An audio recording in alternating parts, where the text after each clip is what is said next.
So tell me, what state of mind does it take for me to at least start to recognize that I don't want to go down that river?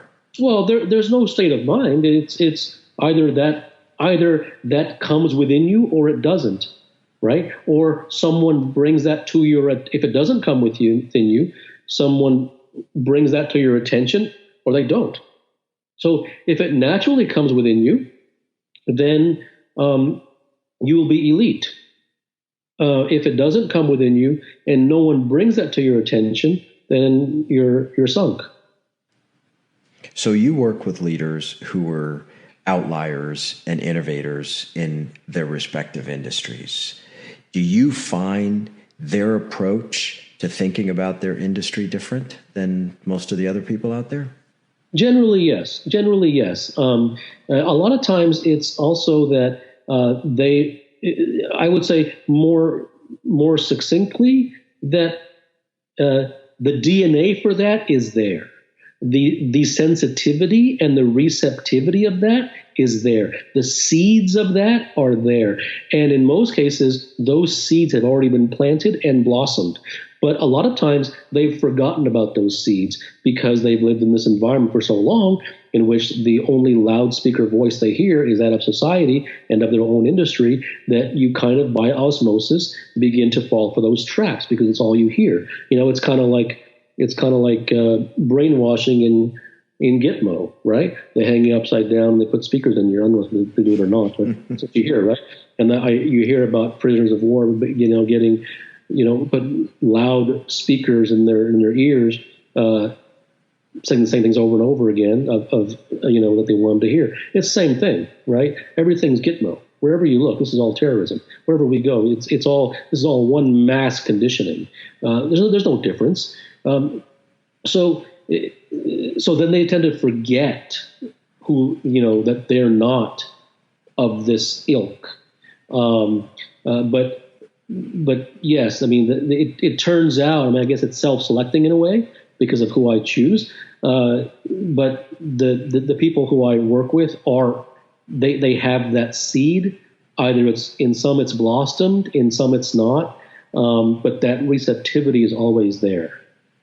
And since most of them are leaders, does that receptivity and does that level of thinking, Kapil, translate to everybody else in the organization? So are they shifting the entire ship in the direction that they want to go? No, I think it's more about them, and the steering of the ship really has to be done by the top, and not by top committees, but by top individuals. So I think it's a very impractical thing to say that that needs to be fed into all of the entire company, because that's very impractical. You're not going to feed this type of DNA into non-DNA people. You're just not. So you steer the ship according to what you think is in line with your uncompromising vision, and everyone else sort of rides the ship. But this democratic, this need or effort to try to explain to others so that you'll get blank looks. There isn't enough time in a lifetime to do that, and even if there was, it still wouldn't do you any good. So let me ask you about one particular industry. Let's assume you or somebody that you work with very closely is at the real upper echelon of finance. And that's an industry that is as traditional and as conventional as you come. How do you approach thinking unconventionally about that business? Well, it's irrelevant what business it is. I mean, the questions are always the same. The question is, whatever the prevailing beliefs are they true? And what is the evidence that they are true? And have these questions really been asked or not? Well, most of the time they think they're true, right? And isn't it because they're providing surface answers to themselves, and it's really all they know? Like if I go and talk to some of the people that I know in finance and ask them the same question, the likelihood that I'm going to get a similar answer is very high. Well, but why is that? Because that's all they know. And it has succeeded for them. You know, it's served them well for whatever. I would say it's probably 80% that's all they know. Mm-hmm. And the remaining 20% is because they don't have that DNA. And do you think you can acquire that DNA? I think it is a massive. I think it is a. I think it's massively misleading and frankly incorrect to assume that the majority of people, right, who have been conditioned according to the prevailing dogma of their industry, that if they were brought into a room and they were told the truth, that they would suddenly have all that this amazing epiphany, and they would say thank you, and they would say, I'm so glad I now know the truth. That just isn't going to happen. Now, might there be one or maybe two in the entire? Yes, but that's why I say it isn't just about the fact that it's all they know. It is the fact that even if they did know, they would have to have a certain fortified foundation in order to be able to carry that truth. And most just don't. They just don't. I'm not here to make things sound nice, Mo. I mean, what am I going to say to you? They just don't. The number of people. I mean, look at Twitter. I mean, just look at the comments that I receive from people, right? Yeah. I mean, look at the comments. Not just me. Look at the comment everyone receives, right? I mean, most of them are very unintelligent comments, and most of the comments are that the tweet hasn't even. You can clearly tell that the person who responded didn't even fully read the tweet. That as soon as there was a word that triggered them, that they immediately stopped reading it and then responded because it went against their belief.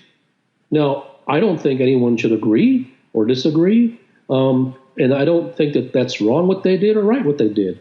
I'm simply making an observation with no expectation of any change in behavior, right? I'm just making an observation that this is the way the vast majority of human beings are. No, so the idea that you keep implying that if only they knew the truth, Mo, you don't even want to know the truth. Nobody wants to know the truth. It's just the case. That's just the way things are, and it doesn't matter. It doesn't matter that someone should be told that they should want to know the truth. It's just the way it is. The Pacific Ocean is blue. The sun rises in the east. And nobody wants to know the truth. And there's no wrong or right about that. There's no outrage. It just is the way it is. Mm-hmm.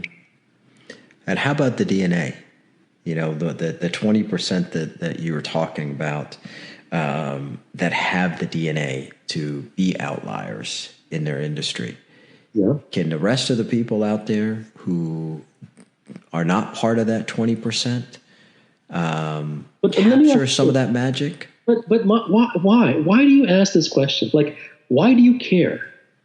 Why? Okay, here, I am not interested in asking if the masses can be raised 2 notches, right? We're not talking about the masses. Maybe we talk about, say, 21% instead of 20. No. I said the 20% that remained in all the people who were not going to get it, the 20% that remained as to why they did not get it. Not that 20% of the population is like right. I'm with you. So what I'm saying is I'm not really interested in raising the masses by 2 notches. I mean, why? It doesn't make any sense. It is a far more promising and more productive and more transformational thing to raise the people who are at level 8, raise them to 10. Okay? Because them getting to 10 will automatically lift the others just by them getting to 10. So it isn't about working at the bottom. I mean, the lowest common denominator philosophy is ridiculous. And that's what goes on in schools and businesses. Everyone's the lowest common denominator. Why would you start there? Who cares? Let's work with the people who are at the top and make them 110%. So when you think about captains of industry, who do you think about? I don't think of captains of industry. I'm not saying that there aren't amazing, rare DNA people out there, because there are. I just haven't met all the captains of industry to be able to evaluate for myself. So what's often missing between the people who are at 8 and what does it take for them to get to that 10 or even to a 9? Yeah, good question. Permission. A lot of people highlight that in our talks or in our conversations as huge insights for them. Dive into that a little bit. What do you mean permission? Permission for what? Permission to get to that level? The people who are at 8s and 9s, Mo, tend to have an inkling that everything's full of crap, but something inside them says, but maybe it's not. And could things really be that off base? Maybe I'm overdoing it, right? When they're given the permission to say, you know what, all the doubts that you're having are 100% true, immediately the tether which keeps them tied to the earth snaps. And when that happens, do you think that level of authenticity or vulnerability allows them to access whatever is left to be able to elevate to that level? I think that if someone gives themselves the permission, absolutely. But if I may be honest, I think for the most of the people who are at the 8s and the 9s, if they were going to give themselves permission, they would have already done it by now. And so, raising their voice against the background noise, higher than the background noise, is a very, it's a very challenging and difficult concept or prospect. And so it tends to be someone else who gives them the permission. And that's the way it oftentimes works. I mean, not always. I mean, there are some who absolutely will give themselves permission, 100%. But then there are many others who, really, I mean, when you live in the ocean and all the waves say the same thing, right? And you're the only wave who is saying not only a little bit off, but like the moon, compared to, then, there tends to be a need for permission to say, you know what? Yeah, actually it's true. Everyone is wrong. Every wave in the ocean actually is absolutely way off base. You're the only one. And who is that person that takes them to that level? Is it a coach? It can be the number of people, partner. The number of people who exist to be able to give them that permission is 2.5. Right? I mean, we've gone from 5 to 3 to 2.5 now. Well, right? Well, the 5 who exist who need the permission, and there's probably 2.5 who can actually give it. Right? The world over. I mean, we're talking such small numbers. The rarity of human beings with rare DNA is way overstated. You know what I mean? It isn't understood just how rare it is in this world. Mm-hmm.